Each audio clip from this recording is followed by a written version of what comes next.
Alam mo ikaw, huwag mo nga pag-iisipin yon ha. Mag-focus ka na lang dyan sa date mo, okay? O so, kumusta ba? Kumusta? Ayos ba?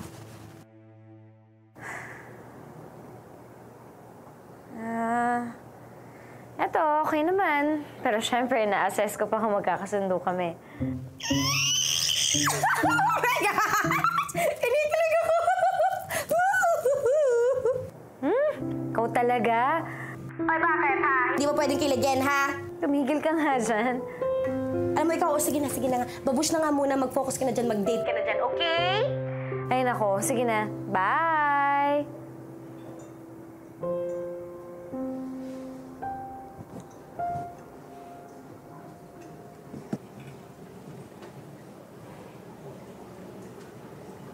So, where were we?